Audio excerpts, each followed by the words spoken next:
안녕하세요, 궤도입니다. 오늘은 정말 무엇보다 즐겁고 신비로운 이야기죠. 우주 이야기를 해보려고 합니다.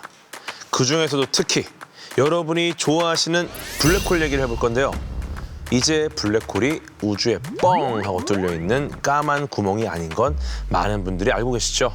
오늘은 이 블랙홀과 관련된 아주 흥미로운 이야기들을 블랙홀과 뗄 수 없는 과학자들과 함께 풀어보겠습니다.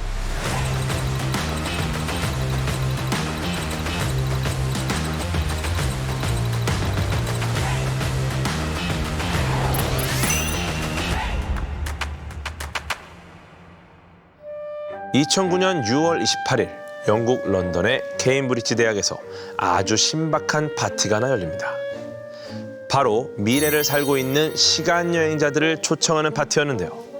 이 파티의 초대장에는 이렇게 써 있었습니다. 시간 여행자를 위한 파티에 당신을 정중히 초청합니다. 시간과 날짜도 오해 소지가 없게 명확하게 적혀 있었죠. 파티 주최자는 음료와 맛있는 음식을 준비해놓고 시간 여행자들을 기다렸습니다. 그리고 이 파티는 한 TV 채널에서 녹화도 했어요. 자, 어땠을까요? 과연 미래에 살고 있는 사람들이 과거에서 하는 파티에 왔을까요? 파티엔 아무도 오지 않았습니다.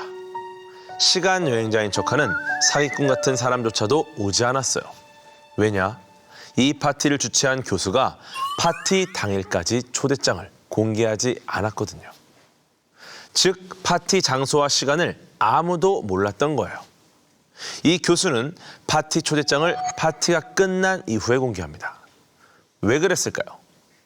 미래에 있는 사람들이라면 파티가 끝난 뒤에 초대장을 받아도 과거로 시간여행을 와서 파티에 참석할 수 있기 때문이었죠. 그러니까 이 교수는 과거로의 시간여행이 불가능하다는 걸 입증하려고 이런 파티를 열었던 거예요.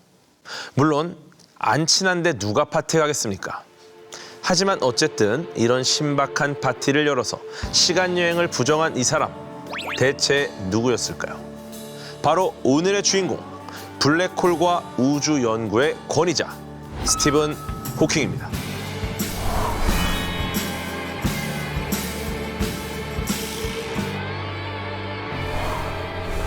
스티븐 호킹, 휠체어를 탄 과학자로 익숙한 분이죠. 그런데 이분이 신체에 장애가 있다는 이유로만 유명하신 건 아닙니다. 잘 모르시는 분들도 많은데 이분은 물리학과, 천문학 분야에서 알아주는 과학자입니다. 우주론의 한 획을 그은 분이고요. 기존의 블랙홀에 대해서 알려져 있던 것들을 완전히 뒤집으신 분입니다. 그래서 유명한 거예요. 그런데도 호킹을 휠체어를 타고 얼굴에 기계를 붙인 모습으로만 기억하는 분들도 아마 계실 텐데요. 사실 20살 무렵까지는 호킹도 두 다리로 평범한 일상을 누렸습니다. 휠체어를 탈 수밖에 없었던 건 21살 때 진단받은 루겔릭병 때문이었어요. 근육이 점점 힘을 잃어서 몸을 못 움직이게 되는 난치성 희귀 질환인데요. 나중에는 자신의 의지로 움직일 수 있었던 것이 손가락 정도밖에 없었습니다. 그래서 얼굴에 부착한 센서로 컴퓨터에 문자를 입력하고 본인의 목소리가 아닌 음성 재생 장치로 발언을 해왔던 거죠. 신체적 제약에도 불구하고 훌륭한 과학 커뮤니케이터로서 강연과 저술 활동을 왕성하게 해서 대중적인 인기도 많았습니다. 호킹이 세상을 떠난 이후에 호킹의 물건들이 경매에 나왔는데요. 전동 휠체어는 4억 3,600만 원 정도에 팔렸고 박사학위 논문은 약 8억 6천만 원에 팔렸습니다. 인기가 어느 정도였는지 아시겠죠? 호킹을 유명하게 만든 것 중에 또 하나는 시간의 역사라는 책입니다. 1988년에 발간돼서 30년 동안 1,000만 부 이상 팔렸다고 하는데요. 이 책에는 호킹이 그동안 연구해왔던 내용과 그 당시 우주에 대한 첨단 이론들이 담겨 있습니다. 호킹이 대중에게 쉽게 전달하겠다는 사명감을 갖고 썼다고 하는데 많이 팔리기는 했지만 수식을 거의 뺐는데도 대중이 읽기는 쉽지 않습니다. 그래서 생겨난 게 호킹 지수라는 재미있는 지표예요. 호킹 지수 아시나요? 책의 전체 페이지를 100페이지라고 가정했을 때 실제 읽은 페이지를 나타내는 숫자입니다. 집에다가 시간의 역사 책을 사다 놓은 사람은 많지만 실제로 읽은 사람은 거의 없다는 점 때문에 만들어진 지표예요. 참고로 시간의 역사의 호킹 지수는 6.6입니다. 사람들이 100페이지 중에서 6페이지까지밖에 안 읽었다는 거예요. 그래도 호킹은 생전에 블랙홀과 아기 우주, 호두 껍질 속의 우주를 포함해서 약 20권의 책을 펴냈습니다. 몸이 불편했던 걸 감안하면 정말 대단한 성과죠. 과연 이런 호킹 박사의 열정은 어디서 샘솟았는지, 도대체 어떤 동기가 있었길래 그렇게 연구에 매진할 수 있었는지, 그의 인생을 한번 자세히 들춰보겠습니다.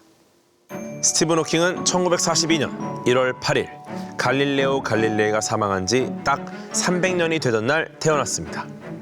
갈릴레오도 우주를 연구했던 과학자죠. 출생부터 굉장히 특별한 느낌인데요. 정작 호킹 본인은 그날 태어난 아기가 나 말고도 20만 명쯤은 될 거다 라면서 딱히 의미 부여를 하지 않았어요. 완전 티 느낌이죠. 호킹은 엘리트 부모님 사이에서 태어났는데요. 아버지는 기생충을 연구하는 의사였고 어머니는 그 당시 여성으로는 드물게 대학을 나온 분이었습니다. 아버지와 어머니 둘 다 옥스퍼드 대학을 졸업했어요. 그래서 어릴 때 집안 분위기가 상당히 지적이고 학구적이었다고 합니다. 호킹은 수학을 좋아했어요. 그래서 옥스퍼드 대학 물리학과에 진학합니다. 부모님 학교의 후배가 된 거죠. 입학 당시 17살이었는데 장학금을 받고 입학할 정도로 성적이 좋았습니다. 대학 시절의 호킹은 우리가 아는 이미지랑 다르게 스포츠 활동을 열심히 했어요. 조정아시죠? 경주용 보트를 타고 속도 경쟁을 하는 건데요. 호킹은 맨 앞에서 명령을 내리는 기자비로 활약했습니다. 여학생들한테 인기가 많은 역할이죠. 그야말로 인싸 같은 학교 생활을 했는데요. 사실 이때까지만 해도 호킹이 공부를 열심히 하진 않았습니다. 당시 옥스퍼드에서는 공부 열심히 하는 것보다 노력하지 않고도 잘하는 천재들을 높이 평가했다고 해요. 그래서 호킹도 하루에 1시간 정도만 공부했다고 합니다. 이렇게 행복한 대학 생활을 보내다가 졸업할 때쯤 호킹은 공무원 시험에 도전했습니다. 그런데 합격을 못했어요. 왜냐? 시험을 안 봤거든요. 시험에 지원해놓고 날짜를 까먹어서 시험을 못 보러 간 거예요. 좀 어이없는 에피소드긴 한데 공무원이 됐으면 지금의 호킹이 없었을지도 모르니까 천문우주학계는 참 행운이었죠. 그런데 케임브리지 대학으로 옮긴 뒤 얼마 지나지 않아서 호킹에게 돌이킬 수 없는 사건이 생깁니다. 가족들이랑 호수에 스케이트를 타러 갔는데 꽈당 넘어진 거예요. 그리고 바로 그 순간 이후로 호킹은 스스로의 힘으로는 일어설 수가 없게 됩니다. 정밀 검사를 받았더니 루게릭병이라는 진단이 내려졌습니다. 불치병이고요. 앞으로 2년밖에 살 수 없을 거라는 말도 듣죠. 고작 21살밖에 안 된 앞날이 창창한 호킹에게 큰 충격일 수밖에 없었죠. 호킹은 한동안 마음의 문을 닫고 방황했습니다. 그런데 이런 호킹을 180도 바꿔준 사람이 있었습니다. 바로 여자친구인 제인 와일드였어요. 제인은 호킹이 불치병에 걸린 걸 알고도 함께하기로 합니다. 그래서 호킹은 그녀와 결혼하기 위해 그전과는 다르게 의욕적으로 삶을 살아가기 시작합니다.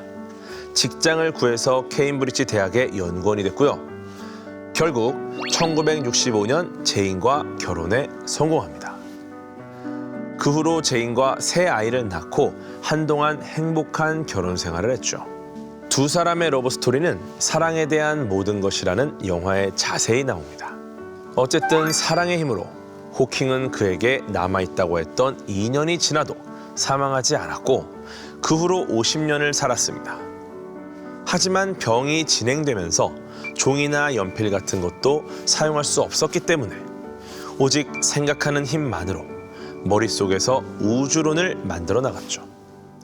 호킹이 남긴 중요한 업적은 대부분 블랙홀에 관한 것들인데요. 그래서 지금부터는 블랙홀에 대한 이야기를 시작해 볼까 합니다. 일단 블랙홀의 정체부터 살펴볼게요. 이름 그대로 우주에 있는 검은 구멍, 이렇게 생각하시는 분들이 아직 계실 텐데요. 사실 검은 구멍이 아닙니다. 원래 이름도 블랙홀이 아니에요. 어두운 별, 다크스타, 이런 이름들로 불렸습니다. 지금의 블랙홀이라는 이름은요, 빛조차 빠져나올 수 없는 곳이라는 걸 직관적으로 알려주려고 20세기 중반에 존 휠러라는 물리학자가 만든 이름입니다. 블랙홀의 진짜 정체는 구멍이 아니고 죽은 별이에요. 그런데 모든 별이 이렇게 죽어서 블랙홀이 되는 건 아니고요. 질량이 아주 큰 별들만 블랙홀이 될 수 있습니다. 별이 어떻게 블랙홀이 되는지 간단하게 설명해 드리면요. 우주 공간에 존재하는 물질들이 서로의 중력으로 뭉쳐지면서 스타, 별이 태어나는데요. 별은 자기 자신의 무게 때문에 중심으로 계속 눌려서 안으로 꺼지려고 합니다. 이때 별 내부는 온도와 압력이 엄청나게 커지면서 내부의 연료를 태워서 밖으로 밀어내는 힘을 만들어요. 그런데 이 에너지가 다 소실되면 어떻게 되겠어요? 중력을 이길 힘이 없어지겠죠? 그러면 별, 그중에서도 질량이 큰 별들이 중력에 의해서 붕괴하면서 폭발을 일으키는데요. 너무 눈부시게 빛나니까 이걸 초신성이라고 합니다. 그런데 정말 질량이 큰 별, 태양보다 20배 이상 질량이 큰 별은요, 중력이 너무 커서 폭발이 일어난 후에도 붕괴를 멈추지 않고 한 점으로 뭉쳐져요. 더 이상 압축될 수 없는 한계까지 한 점으로 압축되는데 이게 바로 블랙홀입니다. 이론적으로는 블랙홀이 있을 수 있다. 계산에 성공하긴 했지만 사실 과학자들은 블랙홀이 실제로 있을 거라고 믿지는 않았어요. 실제로 관측되지도 않았거든요. 왜냐? 빛을 안 내니까 우리 눈에 안 보이잖아요. 그러다 아주 최근에서야 인류 최초로 블랙홀의 사진을 찍는데 성공합니다. 2019년 4월 10일, 정말 얼마 안 됐죠. 처녀자리에 있는 M87이라는 은하 중심에서 블랙홀을 촬영한 겁니다. 물론 블랙홀은 빛조차 빨아들이기 때문에 엄밀히 말하면 블랙홀의 그림자를 찍은 것인데요. 이렇게 생겼는데요. 이 블랙홀은 지구에서 5,500만 광년 떨어져 있고 질량은 태양의 약 65억 배입니다. 크기도 무지하게 커서 이 블랙홀 안에 태양계가 일렬로 4개가 들어가고도 남을 크기였어요. 제가 말씀드리면서도 공상과학 같은 믿기지가 않는 그런 관측 결과입니다. 이걸 도대체 어떻게 찍었냐? 전 세계에 분포된 8개의 전파 망원경을 연결해서 지구만한 가상의 망원경을 만들어서 관측한 겁니다. 그렇게 관측된 총 용량이 5페타바이트였는데 우리가 잘 아는 단위인 기가바이트로 환산하면 500만 기가바이트입니다. 웹하드로 데이터를 보내도 너무 오랜 시간이 걸려서 각 관측소의 하드디스크를 항공기로 옮겨서 합칠 정도였죠. 이런 어려운 과정을 거쳐서 인류가 상상 속에서만 존재하던 블랙홀을 실제로 보는데 성공한 거예요. 아, 정말 지금 떠올려도 현실 같지 않은 경이로운 사건이었습니다. 저도 처음 블랙홀의 사진을 처음 공개하던 쇼케이스 순간이 잊혀지지 않는데요. 저도 모르게 집에서 기립박수를 쳤죠. 이렇게 블랙홀을 실제로 관측을 하게 되면서 우리가 여태까지 이론적으로 쌓아올린 지식들이 실제와 꽤 많이 맞아떨어지는 그런 감동을 경험하게 됩니다. 그중 하나가 사건의 지평선 근처의 어두운 그림자를 실제로 확인한 건데요. 사건의 지평선, 가수 유나님의 곡으로 많이들 아시죠? 사건의 지평선은 한마디로 블랙홀의 경계입니다. 블랙홀과 바깥 세계가 만나는 경계인 거죠. 이 경계를 일단 넘어오면 당연한 이야기지만 빛조차 빠져나갈 수 없습니다. 그리고 블랙홀 안에서 일어나는 어떤 현상이나 사건도 경계 바깥에서는 보이지 않아요. 그래서 유나님 곡을 보면 사건의 지평선 너머로 라는 가사가 자주 나오는데요. 이별하면서 우리의 추억을 사건의 지평선 너머로 보내준다. 우리는 추억을 잊겠지만 사건의 지평선 안쪽에는 남아있을 거다. 이런 의미로 해석을 하죠. 또 제가 블랙홀 관련해서 이야기를 하다 보면 여러분께 많이 듣는 질문이 있어요. 만약에 우리가 우주선을 타고 블랙홀에 뛰어든다면 어떻게 될까요? 이런 질문에 제가 답변을 드리기 좀 힘들었던 이유가 너무 잔인해요. 일단 우리 몸이요, 마치 국수처럼 양쪽으로 점점 늘어납니다. 그리고 깊이 들어가면 결국엔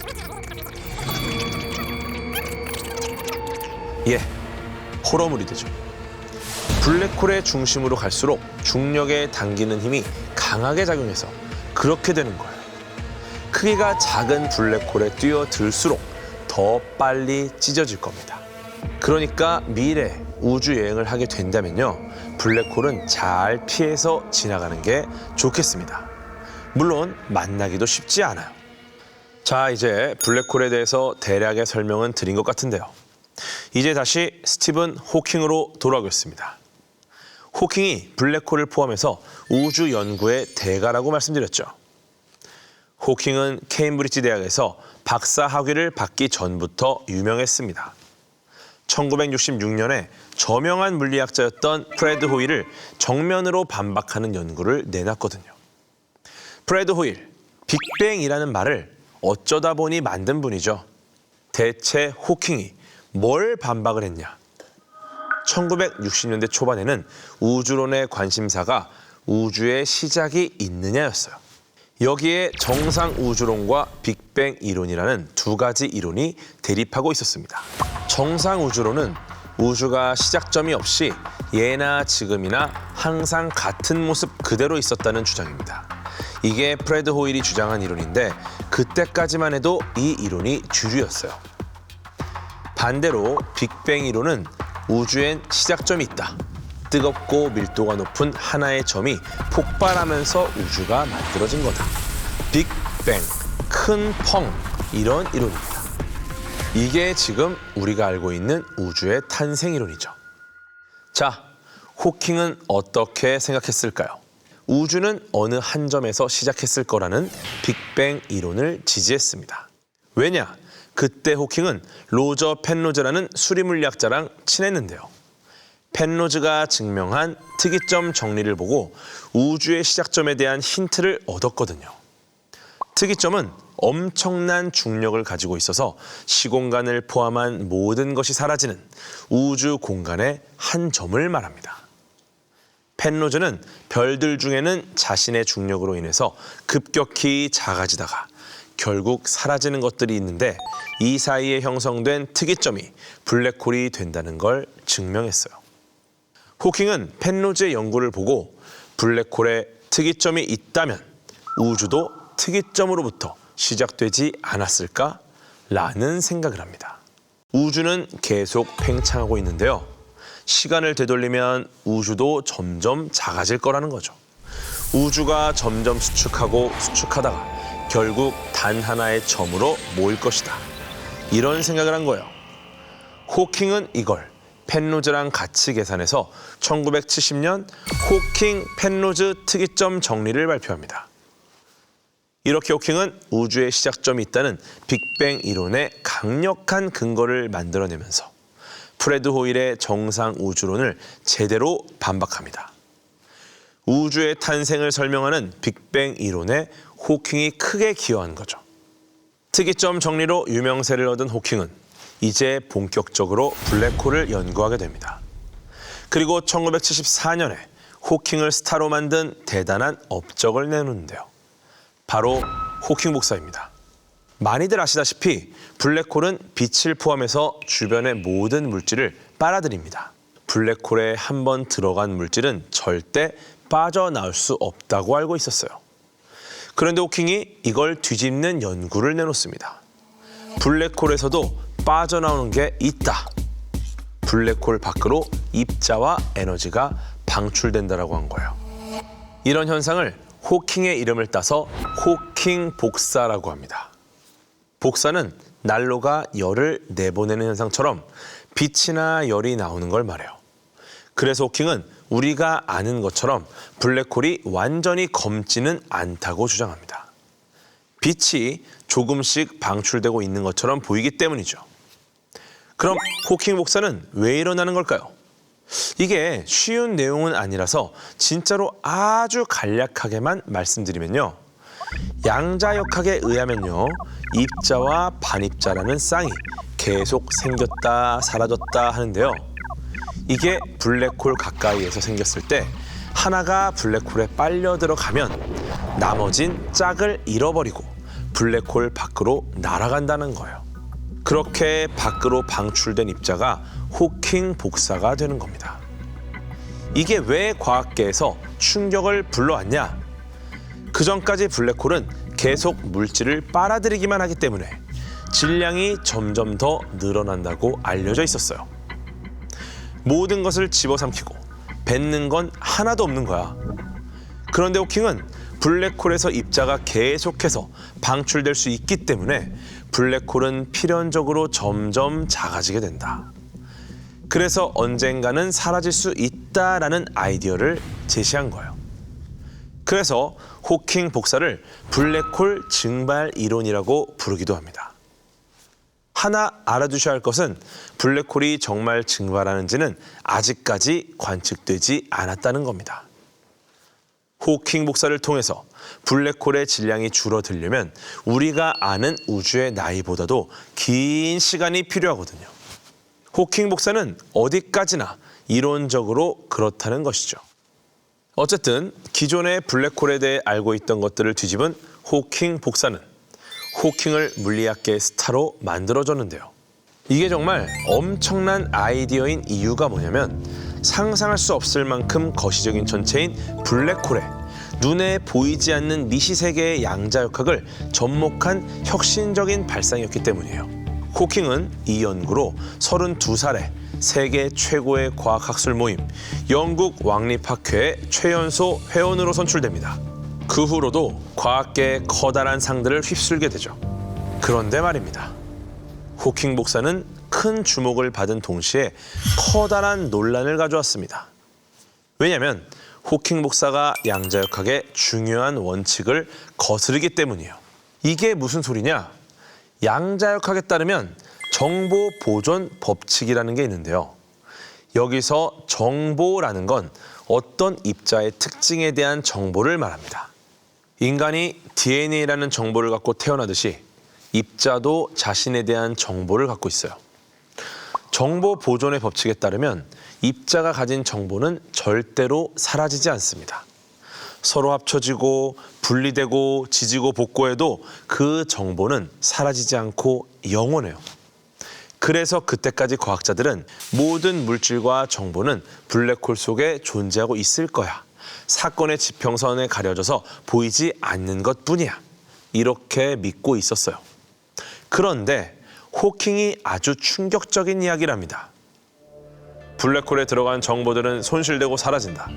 방출되는 호킹 복사는 에너지만 가졌을 뿐 정보는 갖고 있지 않다. 과학계는 난리가 납니다. 왜냐? 정보 보존 법칙이 깨지면 우주를 지배하는 물리 법칙이 무너지는 거거든요. 예를 들어 의자가 있습니다. 이걸 물리적으로 부수어도 다시 고치면 원래 의자가 되겠죠.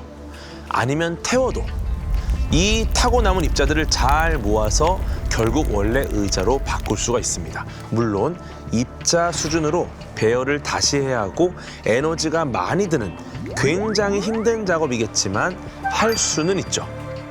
그런데 블랙홀로 의자를 던지면 의자라는 존재 자체가 증발하고 원래 의자로 우리는 복원할 수 없다는 것. 이건 양자역학이라는 우주의 가장 근본적인 법칙이 깨지는 상황인 거예요.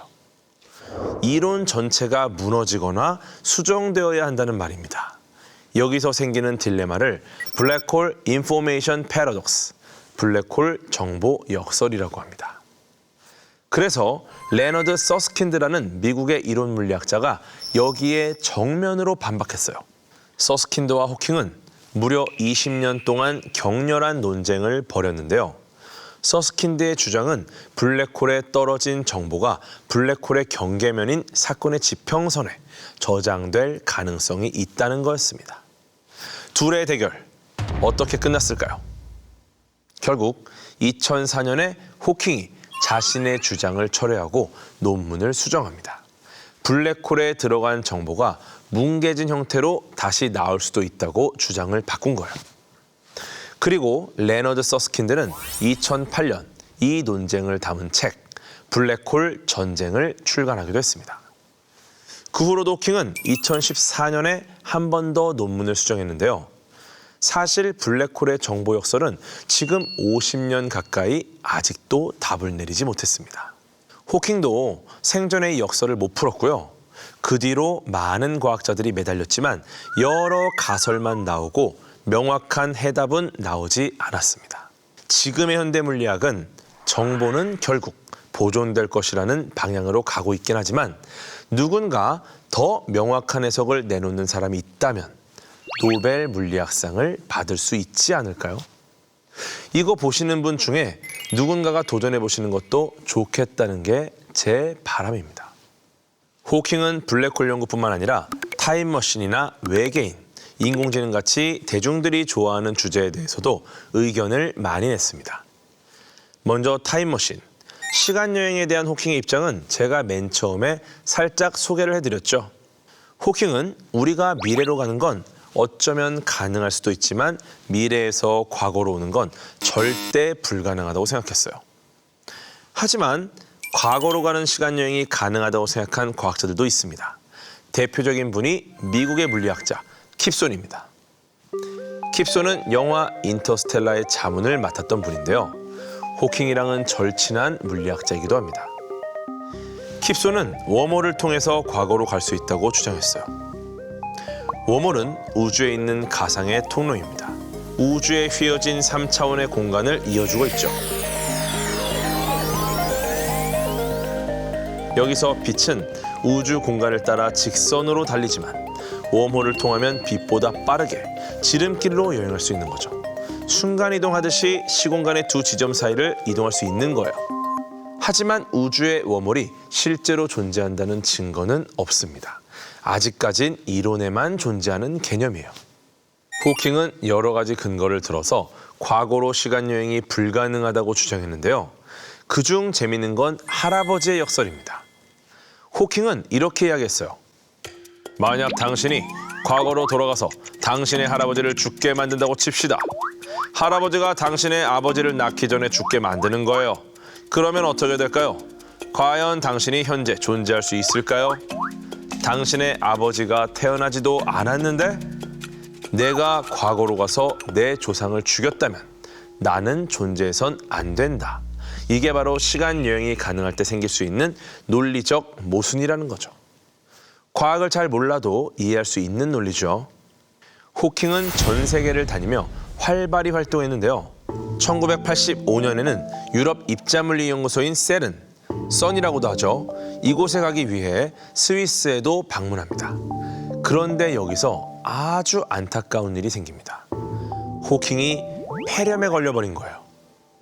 이때 편도선 절제 수술을 했는데요. 다행히 목숨은 건졌지만 더 이상 목소리를 낼 수 없게 됩니다. 이때부터 컴퓨터에 연결해서 기계음으로 말을 하게 된 거죠. 호킹의 병이 악화되면서 가정에도 큰 변화가 찾아오게 됩니다. 호킹은 아내인 제인과 약 30년간 결혼 생활을 유지했지만 순탄하진 않았어요. 호킹이 호킹 목사로 유명해지면서부터 너무 바빠졌거든요. 제인은 우울증에 걸렸는데 혼자서 아이 셋을 돌보려니 버거웠습니다. 그래서 집안의 아이를 돌봐줄 남자를 들이죠. 조너선이라는 남자분이 일종의 입주 시터 같은 역할을 했는데요. 조너선과 제인이 사랑에 빠져버립니다. 여기까지 들으면 제인이 나빴다고 생각하실 수 있는데요. 사실 도끼 객긴입니다. 왜냐하면 호킹도 다른 여성과 사랑에 빠졌거든요. 자신을 간호해줬던 간호사 중 한 명인 일레인과 러브 다이브를 해버리는데요. 결국 호킹과 제이는 1995년에 이혼을 하게 됐고요. 둘 다 각자의 연인과 재혼을 하게 됩니다. 원만하게 이혼하고 각자 사랑을 찾았으니 해피엔딩인가 싶으실 텐데요. 그건 또 아니었어요. 호킹은 두 번째 결혼 생활도 순탄하지 않았습니다. 스티븐 호킹이 아내로부터 학대받고 있다. 땡볕에 내버려뒀다. 이런 뉴스가 막 터져 나왔죠. 2004년에 호킹을 돌보던 의료팀에서 일레인이 호킹을 학대한다는 의혹을 폭로한 건데요. 실제로 호킹 박사의 몸에는 폭행 흔적이 있어서 가족들이 수사하기를 원했는데요. 정작 호킹 본인은 구타 사실을 부인했고요. 수사도 원하지 않았습니다. 호킹이 침묵했기 때문에 확실히 밝혀진 사실은 없습니다. 하지만 호킹과 일레인은 2006년에 이혼했고요. 호킹은 나중에 자서전에서 일레인과의 결혼에 대해 이렇게 표현했습니다.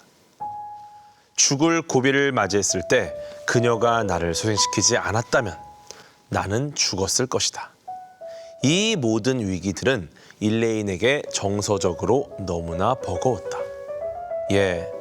부부 사이엔 남들이 모르는 사연이 있잖아요. 그 영역은 아무튼 둘만의 비밀로 남게 됐습니다. 재밌는 TMI 하나 더 말씀드리면 호킹은 한국에도 2번이나 왔습니다. 1990년과 2000년에 강연을 하러 오셨던 거죠. 특히 2000년에 청와대에서 했던 강연이 유명한데요. 그때 이런 말을 남겼습니다. 류게릭병 진단을 받기 전까지 저는 의욕이 없고 삶도 지루하게 느꼈습니다. 하지만 때일은 죽음에 직면하면서 저는 놀라울 만큼 정신을 집중하게 되었습니다. 삶이란 좋은 것이고 하고 싶은 일도 많다는 것을 깨달았습니다. 저의 가장 큰 업적은 아직 살아있다는 것입니다. 살아있는 것 자체가 기적이라는 거죠. 살아가는 게 너무 버겁다고 느끼는 분들이 계시다면 호킹의 이 말을 듣고 힘을 얻으셨으면 좋겠습니다. 호킹은 2018년 76세의 나이로 숨을 거뒀습니다. 호킹 덕분에 인류는 우주와 블랙홀의 비밀을 한 겹 벗겨낼 수 있었습니다. 역경을 이겨내는 태도를 통해 인간의 노력에는 한계가 없다는 것을 몸소 보여주기도 했죠. 호킹이 블랙홀에 대해서 많은 것을 밝혀냈지만 아직도 블랙홀은 미지의 베일에 쌓여 있습니다. 앞으로도 블랙홀에 대해 어떤 사실들이 밝혀질지 여러분도 블랙홀, 우주, 과학에 쭉 관심을 가져주시면 좋겠습니다. 자, 이제 한 번의 시간만이 남아있네요. 우리의 피날레를 장식할 분들 누굴까요? 힌트는 대한민국입니다. 그럼 다음 시간에 뵙겠습니다. 감사합니다.